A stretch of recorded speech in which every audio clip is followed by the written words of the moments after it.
अस्सलामुअलैकुम वरहमतुल्लाहि वबरकातुहू। इत्तेहाद न्यूज़ में आप सभी का खैर मकदम है। फिलहाल औरंगज़ेब आलमगीर को लेकर देश का माहौल तनाव में देखा जा रहा है। जहां पूरी दुनिया तरक्की की राहें हमवार कर रही है, वहीं भारत 300 साल पुरानी कब्रें खोदने में लगा हुआ है। मुल्क गरीब मुल्कों की फहरिस्त में दाखिल हो चुका है। 80 करोड़ अवाम 5 किलो राशन के चावल खाने पर मजबूर हो चुकी है और देश में हिंदू मुस्लिम का घिनौना खेल खेला जा रहा है। बेरोजगारी, महंगाई, गरीबी पर सवाल न पूछे, इसलिए कभी औरंगजेब तो कभी टीपू सुल्तान और कभी बाबर की कहानियां सुनाकर जहर परोसा जा रहा है। हिंदू खतरे में होने का नैरेटिव सेट करके असल मुद्दों से सवाल को भटकाया जा रहा है। खैर, बेलगाम शहर में भी फिरका परस्त तंजीमें सरगर्म है और शहर के अमन को नुकसान पहुंचाने की मुस्तकिल कोशिश चलती रहती है।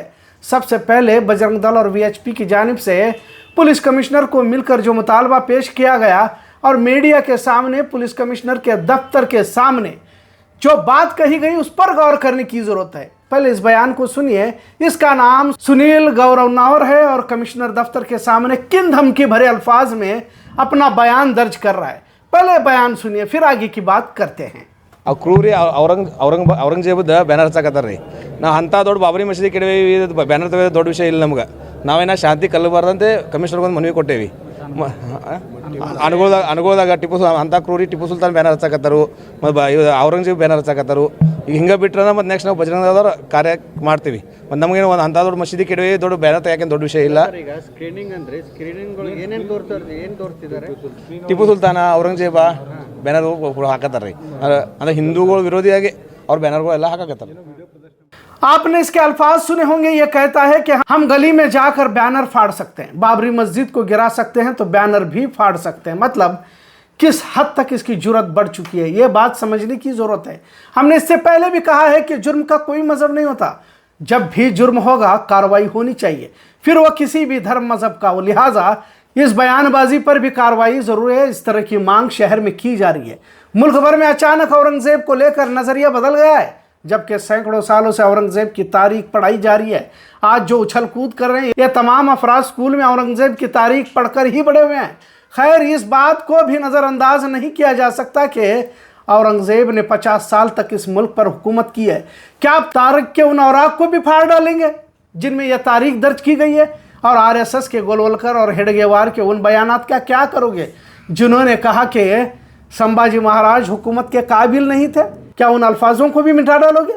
और इस बयान को भी सुनिए जिसमें भाजपा के जो फायर ब्रांड स्पोक्स पर्सन कहा जाता है, जो हमेशा मुगलों की औरंगजेब को कितना बुरा है कहते हुए गोदी मीडिया में हमेशा नजर आते रहते हैं। पहले सुधांशु त्रिवेदी का ये भी बयान सुनिए।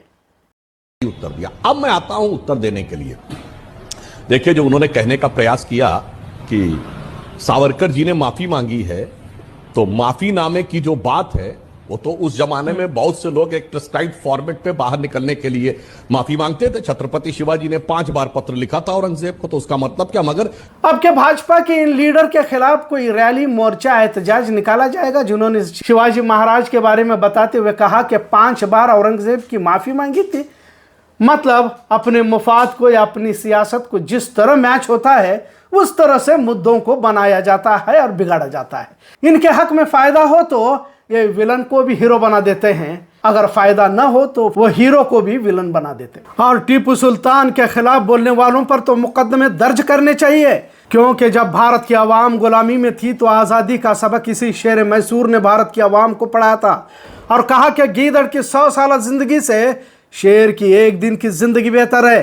कुछ बातों को तस्करा करके बजरंग दल वीएचपी के कारकुनान ने कहा कि शहर के माहौल को कुछ लोग खराब करना चाहते हैं। ये तो अजीब बात हुई। फसाद कोई और अंजाम दे और इल्जाम किसी और के सर पर की तरह, तो ये मुहावरा हुआ। कुछ जगहों पर हो रही वारदात का जायजा लिया जाए तो खुद पुलिस ही इसका अंदाजा लगा सकती है कौन लोग हैं जो शहर के अमन को खराब करना चाहते हैं और पूरे मुल्क भर में नफरती गिरोह किस कदर दंदना रहे हैं। लिहाजा हालात को खराब होने से पहले जो लोग कानून को हाथ में लेकर पोस्टर फाड़ने की बात कर रहे हैं, इन पर कार्रवाई करें।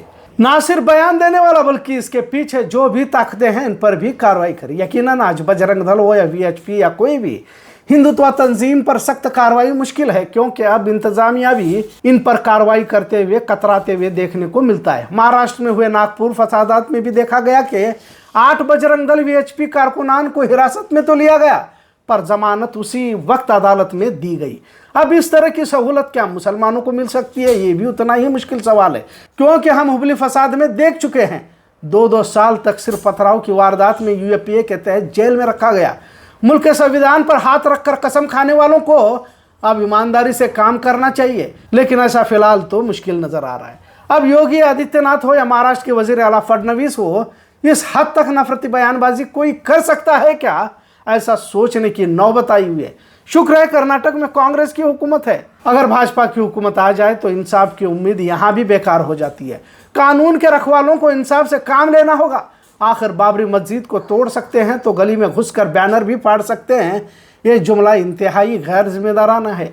बेलगाम शहर में कोई भी किसी भी धर्म की तंजीम अगर नफरत फैला रही है तो सख्त कार्रवाई जरूरी है। एक और अहम बात, जब बजरंग दल वीएचपी के लोग कमिश्नर दफ्तर के सामने रमजान महीने में टीपू सुल्तान औरंगजेब की तस्वीर को लेकर मुतालबा पेश कर रहे थे, उसी वक्त पुलिस ग्राउंड में राउडी शीटर्स की परेड को बुलाया गया था। आपको ताज्जुब होगा कि पिछले कई सालों से कई उम्र रसीदा लोगों को राउडी शीटर लिस्ट में रखा गया है, जिन्हें बार बार बुलाया जाता है, जबकि ज़मीनी हकीकत यह है कि जुर्म का दायरा बेलगाम में बढ़ता जा रहा है और कमसीन 18 से 22 या 25 उम्र के नौजवान जुर्म के रास्ते पर चल पड़े हैं।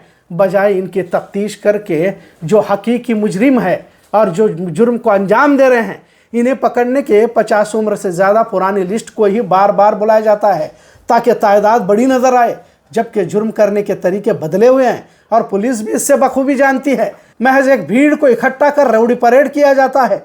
माल मारुति मार्केट, खड़े बाजार, एपीएमसी इलाकों में चोरी, डकैती, कत्ल, गुंडागर्दी, हफ्ता वसूली, चैन स्नैचिंग, घर फोड़ी, मोटरसाइकिल चोरी और यहाँ तक कि हेट पोस्ट अपलोड करने की वारदातें मुस्तकिल हो रही हैं। मतलब चोर पुराने नहीं हैं, ये नए हैं और ये नई नस्ल ही इस तरह की वारदातों को अंजाम दे रही है। नशे के आदी नई नस्ल को ही देखा जा रहा है और इन्हीं के जरिए से जुर्म को अंजाम दे रहे हैं। लिहाजा रमजान का महीना बड़े ही खुशगवार माहौल में गुजर रहा है, पर फिरका परस्त इसमें खलल डालने की कोशिश कर रहे हैं। जिस धमकी भरे अल्फाज को इस्तेमाल किया गया है, इस पर फौरी मुकदमा दर्ज करके इसे हिंडलगा रवाना किया जाए, इसी मांग शहर में बढ़ रही है। इतना ज़रूर। आज की रिपोर्ट कैसी लगी इस पर ज़रूर कमेंट करें। इत्तेहाद न्यूज़ देखने के लिए शुक्रिया। अल्लाह हाफिज़।